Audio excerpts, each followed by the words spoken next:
Hey guys, कैसे हैं आप सब। वेलकम टू विंग्स एक उड़ान वंस अगेन। स्टूडेंट्स, आज जो मैं आपके लिए एक सेशन लेके आया हूँ, बहुत ही इंटरेस्टिंग सेशन है ये। बैंकिंग अवेयरनेस का एक टॉपिक है। यकीन मानिए काफ़ी इंजॉय करने वाले हैं आप ये। जब मैं एक स्टूडेंट था तो इस टॉपिक के रिगार्डिंग मेरे भी कॉन्सेप्ट्स क्लियर नहीं थे, बिकॉज मुझे वैसे पढ़ाया नहीं गया था।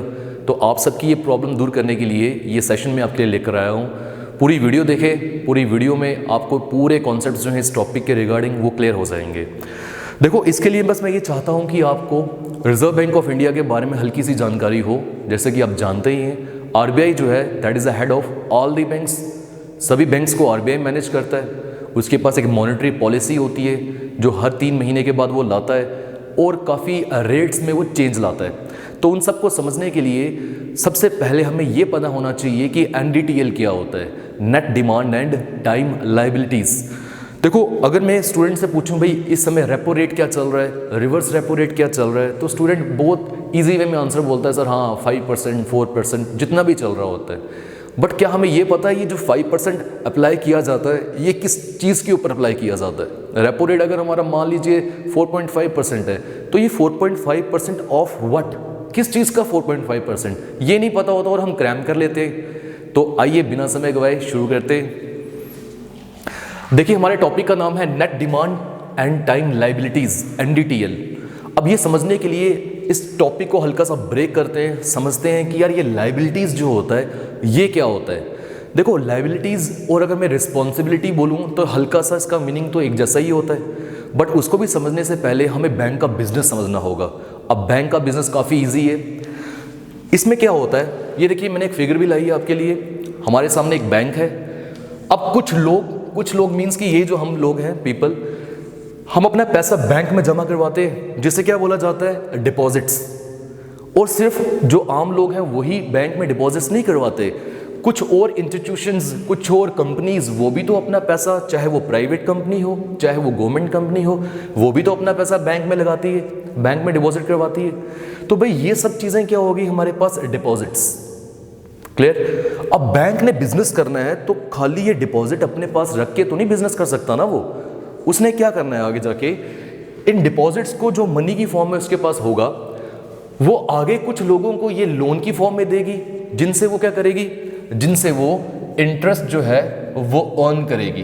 अब देखो, इंटरेस्ट तो बैंक को इन लोगों को भी तो देना पड़ेगा ना यार, इस कंपनी को भी तो देना पड़ेगा ना यार, क्योंकि अगर उनका पैसा रखा है बैंक ने अपने पास तो जब वो वापस देगा तो इंटरेस्ट के साथ ही तो देगा। तो जब बैंक ने लोन दिया इन लोगों को तो होगा क्या, बैंक को इंटरेस्ट मिलेगा। बैंक आगे गवर्नमेंट को भी लोन दे सकती है, कुछ और कंपनीज को भी लोन दे सकती है, तो वहाँ से भी बैंक के पास क्या आने वाला है, इंटरेस्ट आने वाला है। ये चीज़ क्लियर हो रही है आपकी। अब देखिए, बैंक के लिए ये सब चीज़ें जो हैं, ये जो इंटरेस्ट वापस आ रहा है, ये जो पैसा दे रही है, ये क्या हो गया, ये हो गया बैंक के लिए एसेट।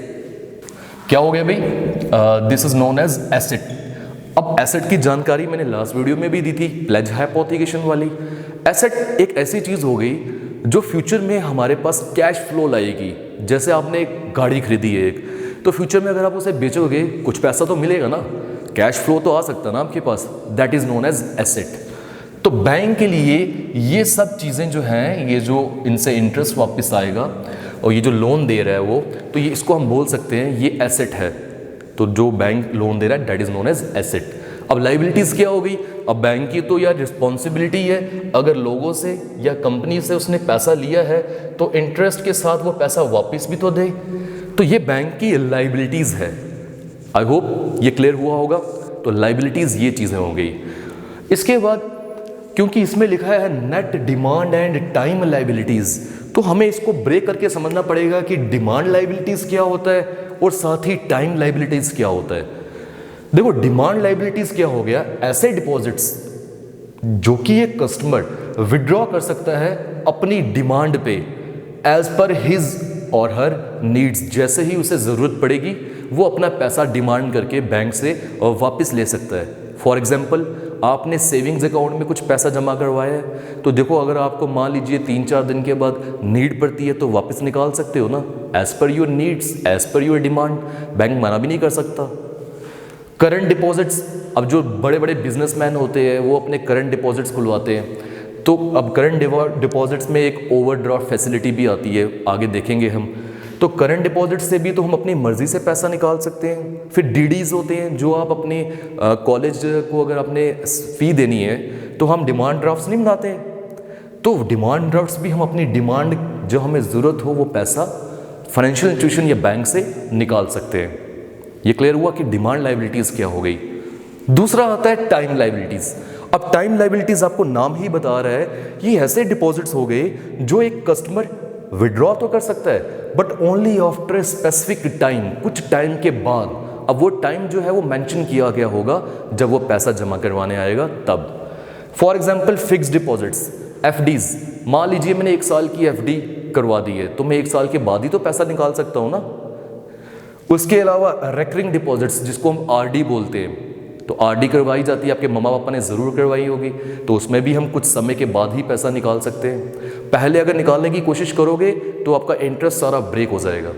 तो I hope demand liabilities and time liabilities आपको क्लियर हुआ होगा। क्लियर। इसके अलावा एक और चीज़ आ जाती है जिसे हम बोलते हैं ODTL। मैंने ये यहाँ पे लिखा है ODTL, stands for other demand and time liabilities. अब इसमें क्या हो गया, देखो ODTL बेसिकली इसके अंदर क्या आता है, इंटरेस्ट। क्योंकि बैंक ने ये पैसा तो वापस देना ही है बट इंटरेस्ट के साथ देना है ना, तो ODTL क्या हो गया, इंटरेस्ट, क्योंकि बैंक ने इंटरेस्ट भी वापस देना है। क्लियर। उसके अलावा अब बैंक को तो कुछ इंटरेस्ट मिलेगा भी ना, जो पैसा उसने लोन की फॉर्म में दिया हुआ है, तो वो चीज़ को मैंने इस फॉर्मूले में यूज़ किया। अब देखिए कैसे, net demand and time liabilities का क्या फॉर्मूला हो गया, इसमें होगी हमारी demand liabilities plus time liabilities plus ODTL, other demand and time liabilities. ये वो सब पैसा हो गया जो बैंक को कस्टमर को वापस देना है। बट इससे क्या माइनस किया जाएगा, डिपॉजिट्स इन अदर बैंक्स, क्योंकि जो अदर बैंक्स में हमने डिपॉजिट किया है वहाँ से तो हमें इंटरेस्ट मिलने वाला ना, वो चीज़ माइनस करी जाएगी। तो आई होप ये NDTL का जो मेन फॉर्मूला है ये आपको क्लियर हुआ होगा। अब इसके बाद आता है repo rate, reverse repo rate, SLR, CRR, वो सब चीज़ें जो है वो NDTL के ऊपर अप्लाई होती है। अब रेपो रेट निकालना है 5%, 6%, जितना भी है वो NDTL के ऊपर अप्लाई होगा। आने वाली वीडियोज़ में हम ये देखेंगे कि किस तरीके से हमारे जो मार्केट में पैसा है उसके फ्लो को RBI जो है वो कंट्रोल करती है, using repo rate, reverse repo rate, cash reserve ratio that is CRR, SLR that is statutory liquidity ratio. तो ये कुछ फीचर्स हैं RBI के पास जिनको वो यूज़ करती है। आई होप ये पूरा सेशन जो है वो आपको क्लियर हुआ होगा। अगर कोई आपके डाउट्स है इसके रिगार्डिंग तो वो आप कमेंट करिए। मैंने बहुत ही लेमैन लैंग्वेज, ईजी लैंग्वेज में ये समझाने की कोशिश करी है। इस वीडियो को 1-2 बार देखिए, पूरी क्लैरिटी मिलेगी NDTL के ऊपर आपको। क्लियर। एक लास्ट पॉइंट और बोलूँगा, देखिए प्राइम मिनिस्टर नरेंद्र मोदी ने काफ़ी न्यूज़पेपर्स में भी ये दिया है, इंटरव्यूज़ में भी बोला गया है, एक ऐप बनाई गई है आरोग्य सेतु ऐप। तो भाई उसे आप डाउनलोड कीजिए, आपको पता चलेगा कि आप जिस जोन में हो, क्या वो कोविड मीन्स कि कोरोना वायरस का रेड जोन है, हॉट जोन है या नहीं, कितने लोग वहाँ से संक्रमित है, आप सेफ़ हो या नहीं। तो ये कंट्री हमारी जो इंडिया है इसकी ऑफिशियल ऐप है। ऐसे बाकी कंट्रीज़ ने भी अपनी ऑफिशियल ऐप बनाई है, सिंगापुर ने बनाई है, चाइना ने बनाई है। चाइना की आई थिंक उसके ऊपर भी एक ऐप बनी है, सिंगापुर की भी बनी है, इनकी ट्रेस कोविड के ऊपर एक ऐप है, काफ़ी ऐप्स है। तो अब ये उनकी तो नहीं बट अपनी इंडिया के जो ऐप है आरोग्य सेतु, इसे डाउनलोड कीजिए, काफ़ी हेल्प होगी आपको। तो आज के लिए इतने रखते हैं, वेट फॉर नेक्स्ट सेशन जिसमें कुछ और इंटरेस्टिंग फैक्ट्स एंड फीचर्स हम लेंगे। Thank you.